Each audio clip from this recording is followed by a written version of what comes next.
मराठी साहित्यात फुलांचं वर्णन अतिशय काव्यात्मक आणि भावपूर्ण स्वरूपात केलेलं आढळतं. निसर्गातले अनेक रंग, अनेक फुलं आणि त्यांचे निरनिराळे सुगंध यांचं मानवी भावनांशी नातं जोडण्यासाठी साहित्यिकांनी फुलांचा वापर कितीतरी प्रकारे केलेला आहे. एवढंच नव्हे तर आपल्या जीवनातही फुलांना अनन्यसाधारण महत्त्व आहे. कुठलाही उत्सव असो की समारंभ, चिमुकल्याचा हॅपी बर्थडे असो की तरुणांचं शुभमंगल, फुलांची उपस्थिती असायलाच हवी. व्हॅलेंटाईन डे आला की गुलाबाचा रुबाब वाढतो आणि दसरा आला की झेंडू भाव खातो. मात्र काही फुलं अपरिचित असतात आणि थोड्याच ठिकाणी आढळून येतात. अशाच काही फुलांच्या जगात आम्ही तुम्हाला घेऊन जाणार आहोत आपल्या वृक्षवल्लरी या कार्यक्रमाच्या पुढच्या काही भागांमध्ये.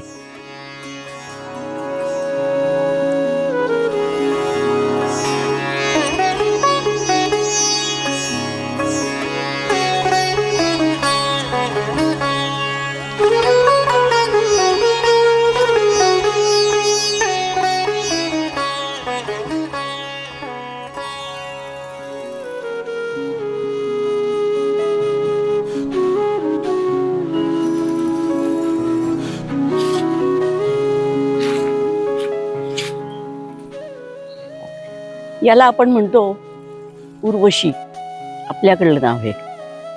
पण याचं खरं बोटॅनिकल नाव आहे एमर्शिया नोबिलिस. आता एमर्शिया हे नाव का पडलं? कारण 19व्या शतकामध्ये आपल्याकडे एक गव्हर्नर जनरल होते. त्यांची पत्नी सारा एमरेस्ट हिने हे प्रथम लोकेट केलं. कुठे लोकेट केलं? तर बर्मामध्ये.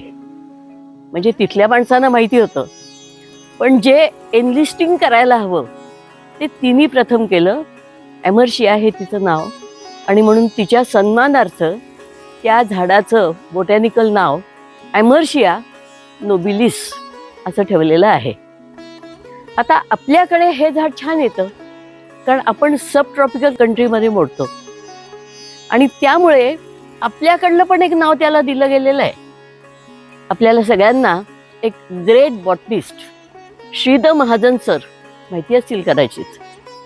त्यांनी याला नाव दिलंय उर्वशी. किती सार्थ नाव आहे बघा हे. उर्वशी ही एक अप्सरा होती इंद्राच्या दरबारातली.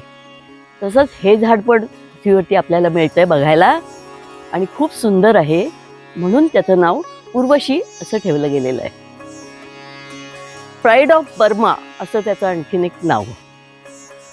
बर्माचं हे नॅशनल फ्लॉवर म्हणूनच आहे. तिथे ही झाडं खूप असतात आणि फक्त बर्मामध्येच मिळतं असं नाही आहे. आपल्याकडले सुद्धा काही प्रदेश, मणिपूर, मिझोराम, नागालँड वगैरे या ठिकाणी सुद्धा ते वाईल्ड दिसतं. तर आपल्याकडेही याची आता लागवड बऱ्यापैकी होते निरनिराळ्या बागांमध्ये. मुंबईला सुद्धा जिजामाता गार्डनमध्ये हे झाड आहे.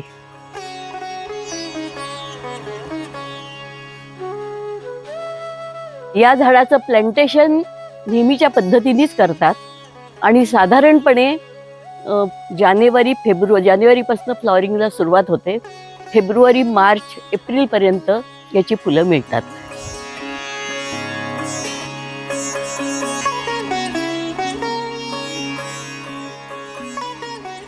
आमच्या कॉप्स नर्सरीमध्ये सुमारे 1000 प्रकारच्या वृक्षवल्लींची सुदृढ रोपे अवेलेबल आहेत. आमचा पत्ता डॉक्टर कोपरकर, कॉप्स नर्सरी, गावाचं नाव गव्हे, दापोलीपासून फक्त 4 किलोमीटरवर, जिल्हा रत्नागिरी.